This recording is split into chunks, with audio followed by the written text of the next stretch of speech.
Hello friends, happy teachers day. बेटा आपके अपने भविष्य के लिए बहुत बहुत शुभकामनाएं। आप अपने सभी ड्रीम्स को फुलफिल करें। आइए आज का वीडियो डिस्कस करते हैं। आज हम लोग त्रिकोणमिति की बात करेंगे, है ना, ट्रिग्नोमेट्री की। त्रिकोणमिति में सबसे बड़ी जो नाइटमेयर्स जो आपके लिए रहती है, जिसमें बच्चों को बहुत परेशानी होती है, वो है त्रिकोणमिति के वैल्यू मान याद करना। तो मैं आपको एक बहुत ही इजी मेथड और ट्रिक सिखाने जा रहा हूँ, जिससे आप हमेशा लाइफ टाइम के लिए कभी मान को भूलेंगे ही नहीं, है ना। आइए देखते हैं। उसके लिए थोड़ा सा बेसिक कॉन्सेप्ट सीखते हैं, फिर वो वैल्यूज फाइंड करेंगे। ठीक है, आइए। तो बेटा सबसे पहले मैं एक बारी थोड़ा सा बेसिक कॉन्सेप्ट रिकैप कर दे रहा हूँ कि जिन बच्चों को अगर बेसिक नहीं याद है या चीजें नहीं क्लियर है, वो अपना एक बार देख लें, फिर हम वैल्यूज पर आ जाएंगे। ठीक है। तो बेटा आपको मालूम है कि ट्रिग्नोमेट्री में हम लोग एक राइट एंगल ट्रायंगल की बात करते हैं, है ना। सपोज ABC एक राइट एंगल ट्रायंगल है और ये 90 डिग्री का एंगल हो गया, है ना। और सपोज ये एंगल है थीटा। तो आपको ये मालूम है कि राइट एंगल ट्रायंगल में 90 डिग्री के अपोजिट जो साइड होती है उसको हम हाइपोटेनियस यानी H कहते हैं, है ना। हिंदी में वाले उसको कर्ण कहते हैं। एंगल थीटा के अपोजिट जो होता है वो परपेंडिकुलर यानी P होता है, जिसको हम लंब भी कहते हैं। और जो तीसरी साइड हो गई उसको हम कहते हैं बेस, क्योंकि उसी पर थीटा बना हुआ है। जिस लाइन पर एंगल बनता है उसे कहते हैं बेस, है ना। तो देखो ये हमारा जो ये लाइन है बीसी लाइन किसका काम करेगी? बेस का, है ना, क्योंकि इसी के ऊपर थीटा बना है। जिस लाइन पर एंगल, जैसे ऐसे हमने लाइन ड्रॉ किया, फिर हम लोग ऐसे एंगल बनाते हैं, तो जिस लाइन पर एंगल बनता है बेटा उसे हम कहते हैं बेस। क्लियर। तो इस तरीके से हम कह सकते हैं कि हमारे इस डायग्राम में AC जो है वो हाइपोटेनियस है, AB जो है वो परपेंडिकुलर है, और BC जो है बेटा वो बेस है ना। इतनी बात तो हम सभी को क्लियर है। ठीक है। और इसको याद कैसे रखना है कि 90 के अपोजिट, जो 90 डिग्री का एंगल होता है उसके अपोजिट हाइपोटेनियस होता है, और जो एंगल गिवन होगा उस एंगल के अपोजिट परपेंडिकुलर होगा, और तीसरी साइड क्या हो जाएगी? बेस हो जाएगी। क्लियर। इतनी बात हमें समझ में आती है। तो सपोज मैं आपसे पूछूं कि भाई एक ट्रायंगल है PQR, ठीक है। इस ट्रायंगल PQR में एंगल Q जो है वो राइट एंगल ट्रायंगल है, राइट एंगल है। तो सपोज मैं आपसे पूछूं कि भाई एंगल P के लिए, एंगल P यहां गिवन है, एंगल P के लिए बताओ P की वैल्यू क्या होगी, परपेंडिकुलर कौन होगा। तो आप कैसे बताओगे? तो देखो ये एंगल P है, ठीक है बेटा। तो एंगल के अपोजिट साइड जो होती है वो परपेंडिकुलर होती है। तो बताओ इस P के अपोजिट कौन है? QR। तो एंगल P के लिए जो P का काम करेगा वो कौन होगा? QR। और H कौन होगा बेटा? तो देखो H तो हमेशा राइट एंगल के अपोजिट होता है, तो H की वैल्यू तो देखो राइट एंगल ये 90 डिग्री है, इसके अपोजिट कौन सी साइड है?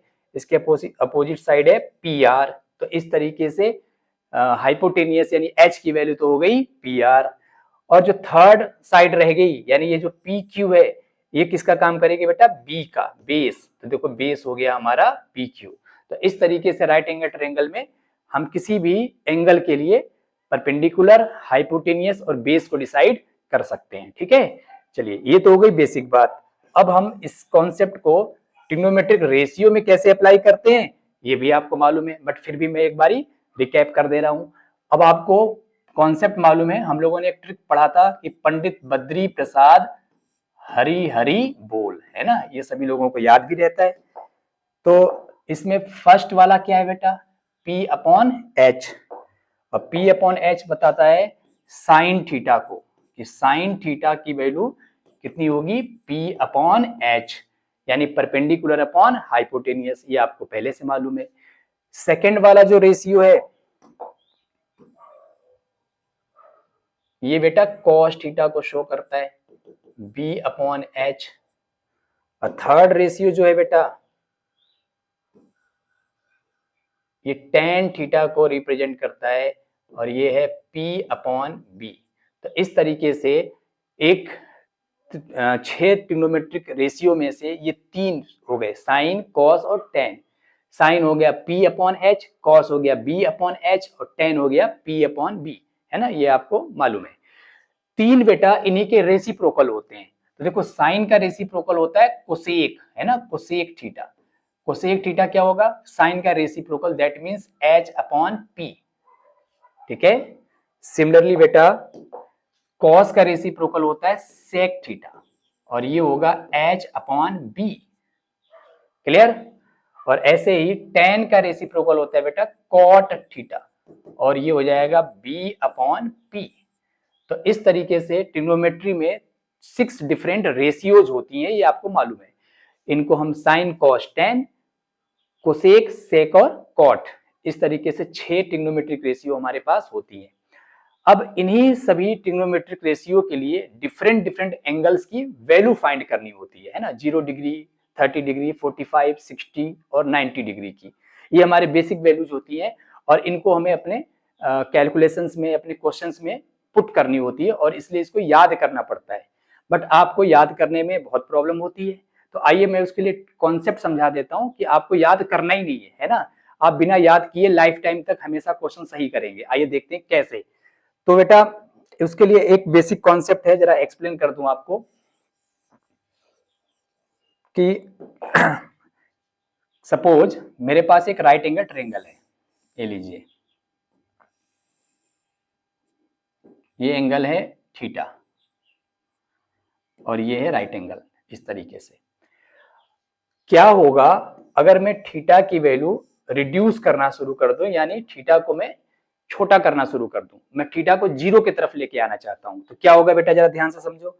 जैसे थीटा को जीरो की तरफ लाओगे तो देखो, जैसे अब यहां पर मैंने ये लाइन ड्रॉ कर दी, ये लाइन, तो देखो थीटा अब इतना बड़ा ही रह गया, पहले से छोटा हो गया, हाँ या ना। अब सपोज मैंने एक लाइन और ड्रॉ कर दी है, देखो ये लाइन, अब थीटा इतना ही बड़ा रह गया और छोटा हो गया। सपोज मैंने एक लाइन और ड्रॉ कर दी ऐसे, ये देखो बेटा, अब थीटा इतना छोटा हो गया। एक लाइन हमने और ड्रॉ कर दी, ये लीजिए, थीटा इतना ही बड़ा रह गया।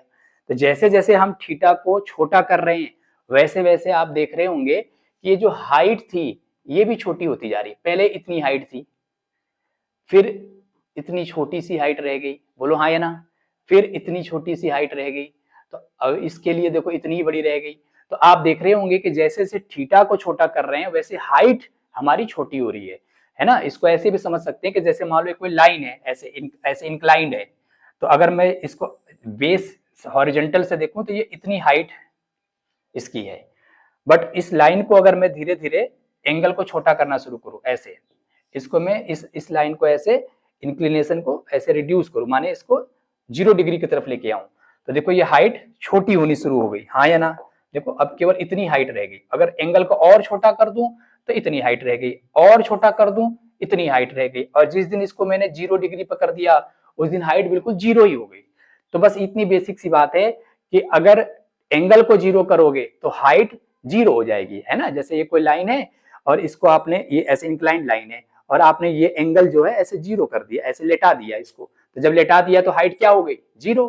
तो बस इतना याद रखना है, इतनी बेसिक सी बात याद रख सकते हैं हम बड़े सिंपल तरीके से कि अगर थीटा की वैल्यू 0 डिग्री है तो उस केस में जो हाइट यानी परपेंडिकुलर है वो 0 हो जाएगा, सिंपल, क्लियर। किसी को डाउट तो नहीं है?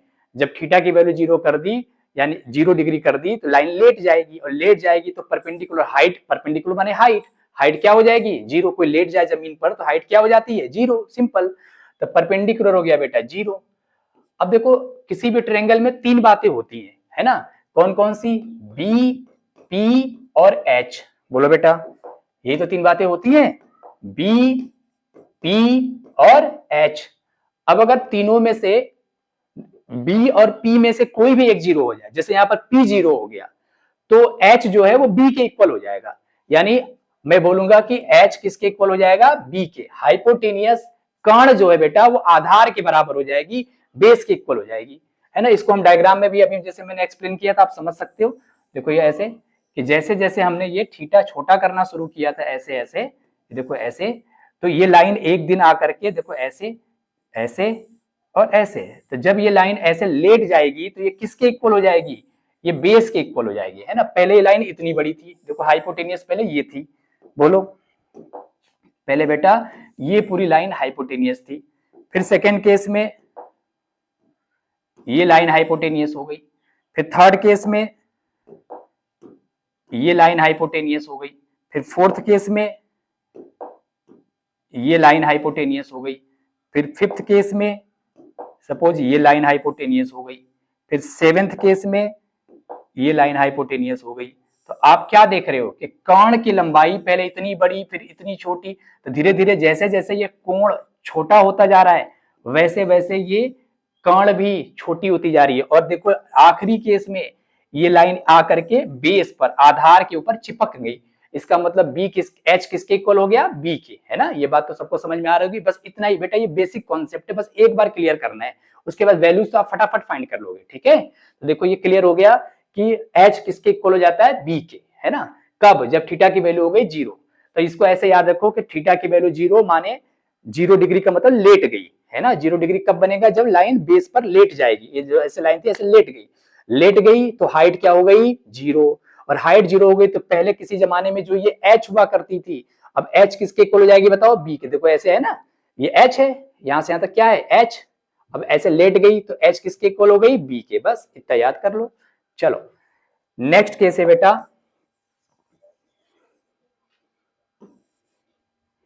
कि अगर थीटा की वैल्यू 90 डिग्री हो जाए, 90 डिग्री हो जाए तो क्या होगा। तो बताओ ये लाइन ऐसे बेस से इंक्लाइंड है, 90 डिग्री का मतलब आप इसको ऐसे ऐसे ऐसे ऐसे बढ़ा के ऐसे कर रहे हो, वर्टिकल कर रहे हो, देखो ऐसे, है ना। तो जब इस लाइन को ऐसे वर्टिकल कर दोगे तो क्या होगा, थीटा हो गया 90 डिग्री। क्लियर। इससे हमारे बेस पर क्या इफेक्ट पड़ेगा, इसको जरा मैं डायग्राम में एक्सप्लेन करता हूं। देखो सपोज ये लाइन है और ये थीटा एंगल पर इंक्लाइंड है। अब मैंने इस लाइन को धीरे धीरे एंगल बढ़ाना शुरू कर दिया, अब इतना बड़ा एंगल बना दिया, तो देखो ये लाइन यहां तक आ गई। तो पहले जो बेस था बेटा, पहले देखो बेस यहां तक था, देख के बताओ हाँ या ना। अब जब हमने एंगल को इंक्रीज कर दिया तो अब बेस आप देख सकते हो केवल यहां तक रह गया, देखो बेस छोटा हो गया। अब मैंने एंगल को थोड़ा और इंक्रीज कर दिया, इतना बड़ा एंगल कर दिया, मैं धीरे धीरे एंगल को इंक्रीज कर रहा हूं। तो देखो अब परपेंडिकुलर यहां से ऐसे ड्रॉप किया, अब देख सकते हो बेस इतना छोटा हो गया। तो जैसे जैसे मैं थीटा को बड़ा करता जाऊंगा वैसे वैसे थीटा को 90 की तरह जब लेके जाऊंगा तो बेस क्या हो जाएगा, 0। क्यों, क्योंकि वो जो लाइन लेटी हुई थी ना ऐसे इंक्लाइन थी, ये ऐसे वर्टिकल हो गई। जब वर्टिकल हो गई तो ये लाइन इंक्लाइन थी तो ऐसे बेस, ये देखो बेस बनाती थी। अब ऐसे ऐसे ऐसे ऐसे कर दिया तो बेस क्या हो गया, 0, है ना। डायग्राम में भी देख सकते हो जैसे जैसे हम लाइन को वर्टिकल कर रहे हैं, देखो ये बेस पहले इतना बड़ा बेस था, फिर इतना छोटा रह गया, फिर इतना छोटा रह गया, और जिस दिन ये लंबवत हो जाएगी 90 डिग्री पर हो जाएगी बेटा, बेस क्या हो जाएगी, 0। ठीक है। तो बस इतनी बेसिक सी कॉन्सेप्ट है, इसको बड़े ध्यान से समझ लेना है कि जब थीटा की वैल्यू 90 डिग्री होगी बेटा तो उस केस में b की वैल्यू होगी 0। तो मैंने बताया कि अगर b 0 तो h p के इक्वल हो जाएगा और p 0 तो h b के इक्वल हो जाएगा। तो बताओ यहां से क्या बोलोगे कि h किसके इक्वल होगा, p के। बस ये आपको दो छोटी बातें याद रखनी है, आई होप कि आपको याद हो गई होंगे। अब चलिए, अब हम किसी भी ट्रिग्नोमेट्रिक रेशियो की 0 डिग्री और 90 डिग्री की वैल्यू बहुत ही इजीली बना सकते हैं। आइए देखते हैं कैसे। अब सपोज बेटा मुझे साइन 0,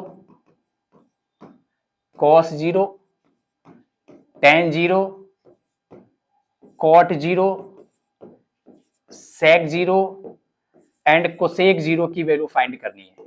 ठीक है। तो आपको मालूम है कि साइन थीटा क्या होता है, साइन थीटा होता है बेटा P अपॉन एच, है ना। परपेंडिकुलर अपॉन हाइपोटेनियस या लंब अपॉन कर्ण।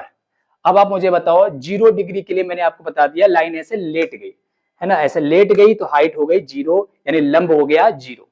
तो लंब हो गया 0 डिवाइड में h हो गया b के इक्वल। तो 0 में किसी भी नंबर से डिवाइड करके वैल्यू क्या आएगी, 0। तो इसका मतलब साइन 0 की वैल्यू क्या हो गई, 0। ऐसे बेटा कॉस होता है b अपॉन एच। अब आपको मालूम है कि 0 डिग्री का मतलब लाइन लेट गई, तो जब लेट गई तो ये जो h था ये किसके इक्वल हो गया, b के। देखो मैंने यहां लिख रखा है h किसके इक्वल हो गया, b के। तो जब h b के इक्वल हो गया तो b और h कैंसिल आउट हो जाएंगे और वैल्यू आ गई 1, क्योंकि दोनों इक्वल इक्वल हो गई। इस तरीके से cos 0 की वैल्यू क्या हो गई 1। अब tan 0 होता है बेटा, बताओ p अपॉन b, है ना, p upon b, perpendicular upon base, यानी लंब बटा आधार। तो p 0 डिग्री के लिए आप देख सकते हो p की वैल्यू क्या है 0, तो यहाँ 0 पुट कर दीजिए, डिवाइड में b, 0 में किसी भी नंबर से डिवाइड करके वैल्यू क्या आती है 0, इसका मतलब tan 0 की वैल्यू क्या होगी बताओ 0, है ना। ऐसे ही बेटा cot 0 tan का रेसिपो यानी b अपॉन p, तो बताओ b अपॉन p करोगे तो 0 डिग्री के लिए b की वैल्यू किसके, h की वैल्यू b के इक्वल है, यानी b को हम b रख सकते हैं। अब p की वैल्यू 0 है, तो देखो b अपॉन 0, b की वैल्यू कुछ भी हो 1 2 3 हमें क्या फर्क पड़ता है, p की वैल्यू क्या हो चुकी है 0। जैसे ही p की वैल्यू 0 करोगे, 0 से डिवाइड करने पर इंफिनिटिव आएगा, जिसको कि हम नॉट डिफाइन भी कहते हैं। इस तरीके से आप बता सकते हो कि cot 0 की वैल्यू हो गई नॉट डिफाइन, पक्का। ऐसे बताओ बेटा sec 0 की वैल्यू, sec क्या होता है बताओ h अपॉन b। अब 0 डिग्री के लिए h किसके इक्वल है b के इक्वल है, तो बताओ h और b कैंसिल आउट होंगे तो वैल्यू क्या आएगी 0। ऐसे बेटा कोसेक 0 की वैल्यू, कोसेक 0 कितना होता है बताओ, ध्यान से देख के बताओ, तो कोसेक साइन का रेसिप्रोकल होता है, यानी h अपॉन p, है ना। आपको ये कैसे याद होंगे, तो वही पंडित बद्री प्रसाद हरी हरी बोल, है ना। ऊपर से साइन कॉस टेन बनते हैं, जब नीचे से रेशियो लेते हैं तो कॉट सेक और कोसेक बनते हैं, ये तो सभी को याद है। तो बताओ कोसेक तो लास्ट में 6वें नंबर पे आता है, तो कोसेक किसके इक्वल होता है बताओ h अपॉन पी के, ठीक है बेटा। और 0 डिग्री के लिए बताओ h तो b के इक्वल है और p की वैल्यू है 0, और जब 0 से डिवाइड करोगे तो वैल्यू क्या आएगी इन्फिनिटिव या फिर नॉट डिफाइन। इस तरीके से आप कह सकते हो कि देखो हमने sign 0, cos 0, tan 0, cot 0, sec 0, cosec 0 सभी वैल्यूज फाइंड कर ली, और ये सब किसके इक्वल है बताओ, साइन 0 की वैल्यू 0, कॉस 0 की वैल्यू 1, टेन 0 की वैल्यू 0, कॉट 0 की वैल्यू नॉट डिफाइन, सेक 0 की वैल्यू 1 और कोसेक 0 की वैल्यू नॉट डिफाइन। अब आज के बाद वैल्यू फाइंड करना बहुत ही इजी है, आपको कुछ भी नहीं करना, कुछ भी नहीं याद करना, जो भी वैल्यू पूछी जाए, है ना, जो भी वैल्यू पूछी जाए बस उसमें आपको ये याद होना चाहिए। जैसे मुझसे कोई पूछेगा कि बताओ tan 0 की वैल्यू क्या होती है, मैं तुरंत कहूंगा कि tan तो होता है p अपॉन b, और 0 डिग्री के लिए 0 डिग्री का मतलब लेट गई तो p की वैल्यू क्या हो गई 0, बस 0 में डिवाइड करके वैल्यू क्या आ गई 0। देखो हम मेंटल कैलकुलेशन भी कर सकते हैं कि tan होता है p अपॉन b, p जब 0 डिग्री है तो ऐसे हाथ बनाया करो, लेट गई माने परपेंडिकुलर क्या हो गई 0, अब p 0 होते ही 0 में डिवाइड करके वैल्यू क्या है 0। कितना इजी है ना। जैसे मान लो मुझसे पूछा जाए बेटा कि आप मुझे cot 0 की वैल्यू बताओ, अब आपको मालूम है cot किसके इक्वल होता है बताओ, तो cot होता है b अपॉन p, है ना। 0 डिग्री में मैंने क्या बताया, जब लाइन ऐसे लेट जाएगी तो p की वैल्यू क्या हो गई 0, तो b अपॉन 0, जो 0 हो जा रही पहले उसी की वैल्यू पुट करो, है ना, दूसरी वैल्यू की तो हमें जरूरत ही नहीं है। देखो b अपॉन 0, 0 से डिवाइड करते ही क्या हो गया इन्फिनिटिव या फिर नॉट डिफाइन, तो क्या है इजी निकालना, है ना। अगर आपको ये अच्छा लग रहा है, बहुत इजी लग रहा है, तो आप कमेंट कर सकते हैं, क्लियर। चलिए अब सिमिलरली बेटा मुझसे 90 डिग्री की वैल्यू पूछी जाए, sine 90, cos 90, tan 90, cot 90, sec 90 and cosec 90, ठीक है। सपोज हमसे ये वैल्यू पूछी जाए बेटा, अब आपको मालूम है साइन 90, साइन थीटा किसके इक्वल होता है बताओ p अपॉन h, है ना। 90 डिग्री, देखो लाइन, कोई लाइन ऐसे इंक्लाइन थी, अब वो वर्टिकल हो गई, ऐसे हो गई 90 डिग्री हो गई, तो मैंने अभी बताया जब लाइन ऐसे 90 डिग्री हो जाएगी तो बेस की वैल्यू हो जाती है 0, और p किसके इक्वल हो जाता है h के, देखो यहाँ लिखा हुआ है b है 0 और p किसके इक्वल है h के, जो एक 0 हो जाए तो h तुरंत दूसरे के इक्वल हो जाएगा, अगर b 0 हो गया तो h p के इक्वल, बस इतना याद रखना है, और अगर p 0 हो गया तो h b के इक्वल, बस और कोई भी रॉकेट साइंस नहीं करनी है। तो बताओ बेटा p अपॉन h, अब b 0 हो गया तो p किसके इक्वल है h के, तो जब p h के इक्वल है तो h की वैल्यू पे p रख दोगे, p से p कैंसिल, वैल्यू कितनी आई 1, देखो कितना इजी हो गया साइन 90 की वैल्यू फाइंड करना। cos 90 होता है बेटा b अपॉन एच, है ना, b अपॉन एच। अब बताओ 90 डिग्री होते ही, ऐसे होते ही बेस की वैल्यू क्या हो गई, जीरो। तो जीरो अपॉन एच, जीरो के में तो किसी भी नंबर से डिवाइड करो वैल्यू जीरो आ जाएगी। इस तरीके से cos 90 की वैल्यू क्या हो गई, जीरो। tan 90 होता है p अपॉन बी। 90 डिग्री के लिए 90 डिग्री ऐसे होते बी की वैल्यू क्या हो गई, जीरो। तो b की वैल्यू जीरो, तो p अपॉन जीरो, है ना, इंफिनिटिव या फिर not define, simple. cot 90 b upon p, b upon p, 90 होते b क्या हो गया, जीरो। तो जब b जीरो हो गया बेटा, किसी भी नंबर से डिवाइड करो वैल्यू क्या आएगी, जीरो। sec 90, sec होता है h अपॉन b, है ना, 90 डिग्री करते ही, लाइन ऐसे करते ही b की वैल्यू क्या हो गई, जीरो। हर बार ही ऐसे बनाओ, दिमाग में सेट करो, ऐसे करते ही b क्या हो गई, zero. h upon zero, value क्या है ये बताओ, जीरो से डिवाइड करते ही इंफिनिटिव, या उसी को क्या कहते हैं, नॉट डिफाइन। चलो बेटा कोसेक 90 होता है p अपॉन एच। जैसे ही 90 डिग्री किया, p किसके इक्वल हो गया, h के, क्योंकि b की वैल्यू क्या हो गई, जीरो। p h के इक्वल हो गया, तो h की वैल्यू p हो गई, p से p कैंसिल हो गया, वैल्यू 1 आ गई। आप इस तरीके से बहुत ही इजीली देख सकते हैं कि सभी 90 डिग्री की वैल्यू हम फटाफट बता सकते हैं। तो बेटा 0 डिग्री और 90 डिग्री की वैल्यू बताना बहुत ही आसान हो गया। आप बिल्कुल सुपर तरीके से फटाफट सुपर इजी तरीके से बता सकते हैं, बोलो हाँ या ना। सिमिलरली बेटा अदर वैल्यू के लिए भी मैं आपको कॉन्सेप्ट सिखा देता हूं। चलिए अगर मान लीजिए मुझे 30 और 60 की वैल्यू बतानी है, तो उसके लिए देखिए क्या ट्रिक बनेगा, बहुत ध्यान से समझना है। एक बारी बस इसको दिमाग में सेट करना है, फिर लाइफ लॉन्ग हो गया, फिर आपको रोज रोज भूलने का झंझट खत्म है ना, रोज रोज याद करना आपके लिए सरदर्द जो होता है वो खत्म। अब बच्चा चाहे मैथ पढ़ता हो, चाहे बायो पढ़ता हो, चाहे कॉमर्स पढ़ता हो, आज के बाद वो वैल्यू कभी नहीं भूलेगा, ठीक है। चलिए सपोज ये एंगल बेटा 30 है, आपको मालूम है ये 90 डिग्री है, तो ये कितना हो जाएगा बताओ, 60 डिग्री। ये ट्रायंगल है ए बी सी, किसी भी राइट एंगल ट्रायंगल में ये 90 है, अगर ये 30 है तो क्या हो जाएगा 60, क्योंकि तीनों एंगल का सम 180 होता है। अब आपको बस इतना करना है, 30 के सामने 1 लिख लो, 60 के अपोजिट √3 लिख लो, और 90 के अपोजिट 2 लिख लो। क्लियर, बस इतनी बात याद रखनी है कि 30 के अपोजिट 1, 60 के अपोजिट √3 और 90 के अपोजिट क्या हो गया बताओ 2। अब देखो हम कितने सुपर तरीके से फटाफट 30 और 60 की सभी वैल्यू फाइंड कर लेंगे। आइए देखते हैं कैसे। सपोज बेटा मुझे साइन 30 की वैल्यू फाइंड करनी है, साइन 30, साइन थीटा को बस आपको याद होना चाहिए कि साइन थीटा किसके इक्वल होता है। तो आपको मालूम है साइन थीटा होता है p अपॉन एच। चलिए बताइए 30 डिग्री, आपको मैंने बता दिया राइट एंगल ट्रायंगल में एंगल के अपोजिट परपेंडिकुलर होता है, तो 30 डिग्री के लिए p की वैल्यू कितनी हो गई 1 और h की वैल्यू हो गई 2। तो देखो कितना आसानी से आंसर आ गया 1/2। सपोज मुझसे पूछा गया cos 30 की वैल्यू, है ना, cos 30, cos होता है b अपॉन एच, बोलो बेटा b अपॉन एच। b की वैल्यू कितनी है बताओ, 30 डिग्री के लिए b की वैल्यू कितनी हो गई √3 और h की वैल्यू कितनी हो गई 2। तो इस तरीके से cos 30 की वैल्यू आ गई √3/2। सपोज मुझसे पूछा गया tan 30, tan होता है बेटा p अपॉन बी, बोलो हाँ या ना। तो p अपॉन बी, आइए ट्रायंगल में देखते हैं 30 के लिए p की वैल्यू कितनी हो गई 1, क्योंकि परपेंडिकुलर कहां मिलता है, एंगल के अपोजिट। तो 30 के सामने यहां जाओगे, p की वैल्यू कितनी है 1 और b की वैल्यू हो गई √3, tan 30 की वैल्यू हो गई 1/√3। cot 30 ये होता है बेटा tan का उल्टा यानी b upon p।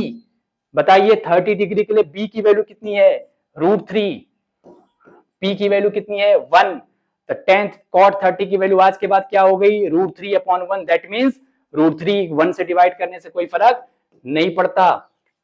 sec 30, sec होता है बेटा h अपॉन b, बताइए h की वैल्यू है 2, b की वैल्यू है √3, आंसर हो गया 2/√3। Cosec 30, h upon p, h की वैल्यू है 2, p की वैल्यू है 30 डिग्री के लिए 1, आंसर आ गया 2। तो आप देख सकते हो कितने आसान तरीके से, सुपर इजी तरीके से आप फटाफट साइन के सभी, सॉरी ट्रिग्नोमेट्री में सभी 30 डिग्री की वैल्यू को इजिली लिख सकते हैं। क्या आपको इसमें कुछ भी याद करने की रिक्वायरमेंट है? नहीं ना। जो भी चाहिए फटाफट ट्रायंगल आपके मन, ट्रायंगल तो आप मेमोराइज कर सकते हो कि 30 के अपोजिट 1 है, 60 के अपोजिट √3 है और 90 के अपोजिट 2 है ना। और इस तरीके से फटाफट सभी वैल्यू फाइंड कर सकते हैं। सपोज बेटा मुझसे 60 डिग्री की वैल्यू पूछी जाए,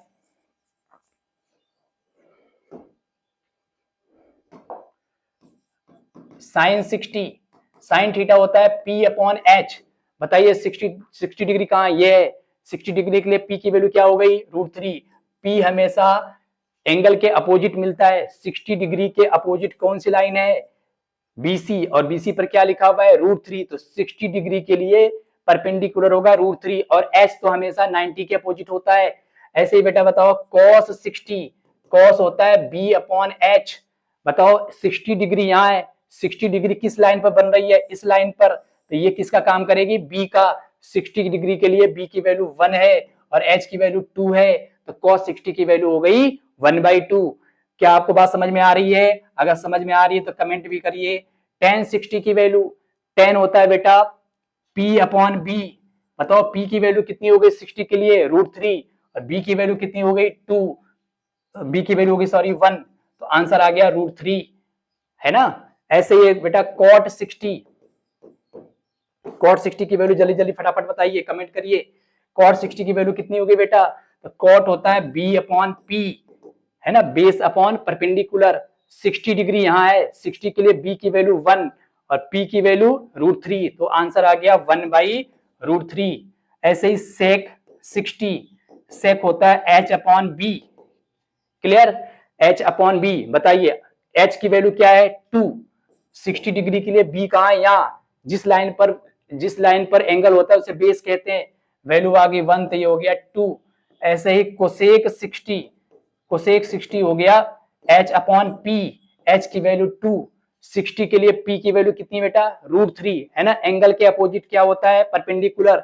ये रहा 60, 60 के अपोजिट लाइन है BC, तो √3 कितनी वैल्यू आ गई बताओ? 2/√3। क्या इस तरीके से आप सभी वैल्यूज फाइंड कर सकते हो? तो देखा आपने कितने इजी तरीके से हम 30 डिग्री, 60 डिग्री, 90 डिग्री और 0 डिग्री की वैल्यू फटाफट बता सकते हैं।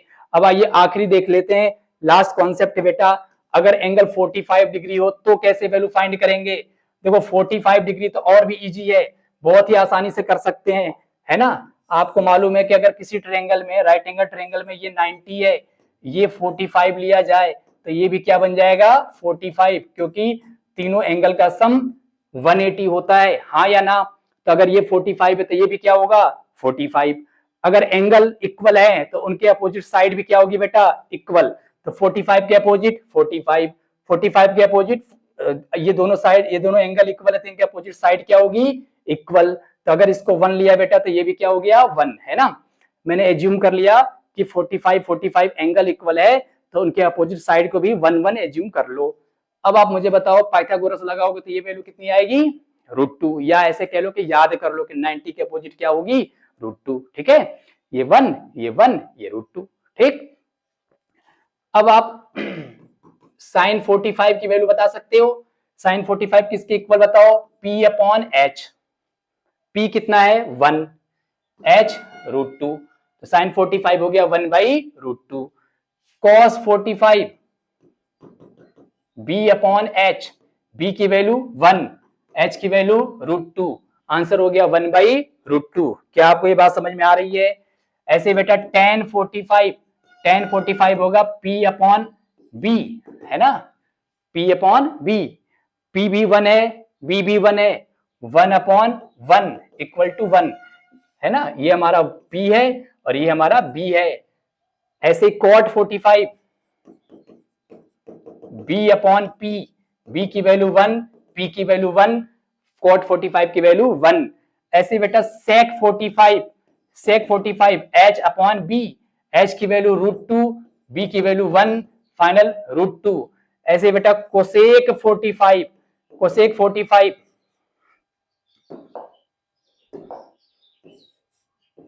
Cosec 45 degree. अब आपको मालूम है कोसेक क्या होता है? कोसेक होता है H/P, h की वैल्यू √2, p की वैल्यू 1, तो फाइनल वैल्यू √2। इस तरीके से आपने देखा कितनी इजीली हम सभी 45 की वैल्यू फाइंड कर सकते हैं। ठीक है, तो अगर आपको ये कॉन्सेप्ट अच्छा लगा और इसके आपने देखा कि आप इसे कभी भूलेंगे नहीं, तो अगर आपको अच्छा लगा तो लाइक करिए, कमेंट करिए। Thank you.